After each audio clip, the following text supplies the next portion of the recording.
Today is January 1st, and I thought what better way to start the new year than to start it off with a reading vlog dedicated to just mood reading. I thought that would be a nice way to kind of set the tone for 2025. I'm really looking forward to mood reading because I've been trying to kind of stick to TBRs the last few months and I'm over it. So I am definitely in the mood for like a thriller right now. I really want to read a book that I'm not going to want to put down and is going to keep me on my toes and kind of guessing. And I also didn't want a super chunky book right now. So I'm actually going to go with an arc that I just received called Deadly When Disturbed by DM Barr. This one's cover looks stunning, and I'm not gonna lie to you, that's honestly why I picked it. That and that it's supposed to be like a thriller, and the reviews that I read for it so far have all been pretty positive, and people were saying they didn't want to put it down. So I thought it would be really fun to pick this one up and also start off the new year with my first read being an arc. But anyway, my throat is very sore right now because I'm still getting over a cold, so I am going to stop talking and start reading.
I just finished Deadly When Disturbed, and oh my goodness, this book was so good. It was definitely what I was in the mood for, kind of suspenseful novel that I didn't want to put down. I read this book so fast. Today, I think I read like 60% of it, which is wild. I have not had the pull to just sit and not stop reading for a long time. I will say, however, I am going to rate this one 4 stars just because I found in the middle it got a little bit dull at times and a little less suspenseful than I would have liked. Less like thrilling and high stakes at times too. But the ending, holy crap, it was so good. Not what I was expecting. I thought I had this book figured out, and then the last 20 pages absolutely blew me away. So super, super good, and I highly recommend this one if you're into like thrillers and unsettling kind of suspenseful novels, stuff kind of like Girl on the Train or Gone Girl, and books and movies and stuff like that in that sort of vein. I'm also currently watching the show Dead to Me, and there were a lot of parallels between this book and Dead to Me, and it got to the point where I was kind of getting a little confused as to what was happening in which story. So now that I'm done this one, I will at least hopefully not be as confused with Dead to Me, which is decent. So now I'm thinking about starting my first poetry collection of the year, and Japanese death poems is for some reason calling me right now. I have not been able to stop thinking about it and what it could potentially contain, so I definitely think I'm going to pick this up. I'm not going to be able to finish this in this reading vlog, but I'm definitely hoping to read a bit of it. Maybe every single day I'll try to read a little bit, but it's basically poems written by Zen monks and haiku poets on the verge of death. Sounds very interesting, very unique as well. And I do believe that each poem kind of has an explanation to go along with it, either about the person who wrote it or the poem itself. I'm not sure yet, but definitely seems like it's going to be a very interesting read. Hewen. And then I also just found out that the audiobook for Home is Where the Bodies Are by Geneva Rose just became available from my library. So I checked that out, and I think I'm going to be listening to that audiobook over the next few days while I maybe do like a puzzle and just normal like chores around my house and stuff like that. So those are the two that I'm going to go with right now. I don't think I'm going to start either of them tonight just because I am pretty tired. Hopefully I will start them both in the next few days.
So over the last couple of days, I listened to Home is Where the Bodies Are while I did a cute little Disney puzzle that I have, and I haven't quite finished the Disney puzzle, but I did end up finishing Home is Where the Bodies Are last night, and it was all right. I think I'm gonna rate it 3 stars because I didn't really like that it was narrated by 4 different people. It just felt a little bit much for the story that it was, and like we were jumping back and forth too much, so I couldn't really get settled into one character's mind before switching over to the next character. I also found that it was really lackluster at times. Honestly, I was expecting it to be like super suspenseful and thrilling. It's called a thriller, and this one honestly kind of took the thrill out of thriller. It was boring at parts, and I don't know, it just definitely wasn't the most exciting book ever. The last like 20% was pretty good. I wish that the entire book had been more like that, but unfortunately it wasn't. And so yeah, 3 stars. It was okay. Like, the writing was decent and the story was a good idea. I just don't think it was executed in the way that I would have preferred. Then I also started Japanese death poems. I'm not very far though. I'm on page 18, still in the introduction actually, but it's really going in depth about the history of Japanese poetry. I'm trying to take my time with it just because I do want to be thoughtful about what I'm reading and kind of enjoy it as I go. I really prefer to read poetry kind of slowly rather than all at once, but I've been trying to read like a page or 2 a night if I can. Yeah, I can't wait till I get to the actual poetry part, but so far leading up to it, it has been pretty interesting. So now I'm thinking I am going to start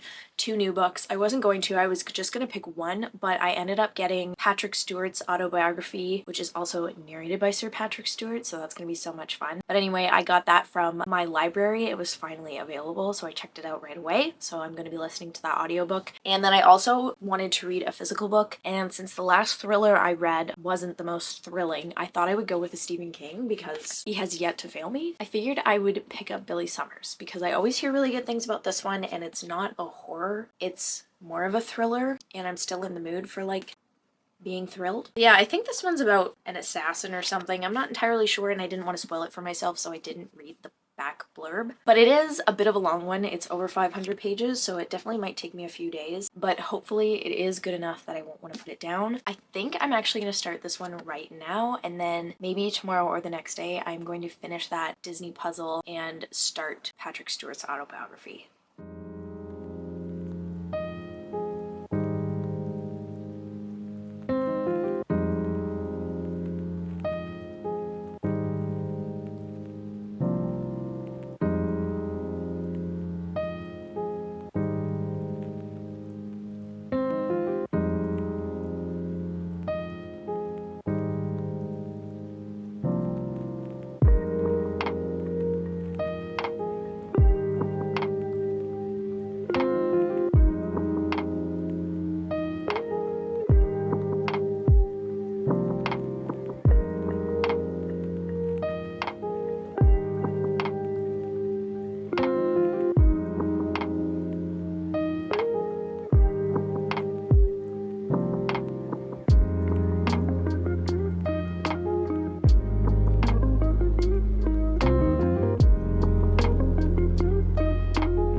So over the last couple of days, I actually ended up listening to Making It So while I did a couple of puzzles, and then also while I like cleaned around my house and took a bath and did some coloring as well. I did not film any of that because I honestly did not think it was going to be that interesting to film, but I ended up finishing it last night, and it was a very, very well written autobiography, but I will say it was definitely on the lengthy side, and Patrick Stewart revealed some stuff about himself that definitely makes see him in kind of a different light. I always saw him as very like proper, and I don't really know how to describe it other than proper and like polite and stuff, but he actually cheated on 2 of his 3 wives with women who were considerably younger. Like one of them he cheated on with an 18-year-old when he was in his like 50s or 60s. So, but at the end of the day, at least he's honest about it and he does admit to the mistakes that he's made. It's just definitely not kind of what I expected with him. I guess I didn't really know much about his personal life going into this memoir. Super good though, especially the audiobook that's narrated by him because he has such a cool voice and it was really cool to listen to. So now I really need to get back into Billy Summers. I haven't picked up for the last few days because I was really trying to get through Making It So. Ideally, I'd like to finish this in the next couple of days because I do have other books that I want to read and I also have other reading vlogs that I kind of am looking forward to filming, and this is kind of the last one for this vlog, so I am definitely going to try to power through this one in the next few days and hopefully it's super good so I'm not going to want to put it down.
So today was a very cozy day for me. My boyfriend and I actually ended up going on a really beautiful walk through the forest and we saw the cutest little, what I thought was a mouse at first, but it was actually a tiny little vole. The tail was just way too short to be a mouse, so I had to look it up. And yeah, I don't know that I've ever knowingly seen a vole before, so that was really cool. And it was kind of like running around my feet and stuff. So that was amazing. And then my boyfriend actually had a downy woodpecker kind of start pecking on a tree right by him, which was really cool as well. Just like a super beautiful day. We just had a fresh snowfall last night, so the trees were completely covered in snow and it was just so nice. Really cold, but absolutely breathtaking, honestly. And then I came home and had a cozy lunch and laid in bed for a while and ended up finishing Billy Summers. I really liked this book. I'm thinking 5 stars. I would not change a single thing about this book. The pacing was so good. I did not want to put it down like ever. And I think it's the first more of like a thriller slash action-packed book by Stephen King that I've ever read, and I really enjoyed it just as much as I've enjoyed his other like horrors and stuff that I've read. And it was a lot less action-packed than I expected and more of like suspense and the main character trying to have different identities. That's all I'll say. I don't want to spoil anything for anyone. Super good. If you've always kind of wanted to try King but you're not really into horror, I think this one would definitely be a good one to read. And I for sure see myself rereading this in the future because it was literally that good. But anyway, on that note, that very happy note, thankfully, I think I'm gonna leave this video here. I cannot wait to start filming a new video. I'm hoping to do like a 24 hours of reading coming up and maybe another like cozy reading day with me or what I read in a week. Something a little different than this one because this one felt like it took me eons to film. Even though it didn't, it just felt like it did. So I'm so happy to be finishing this video. But with that, I hope you have a great rest of your week and happy reading.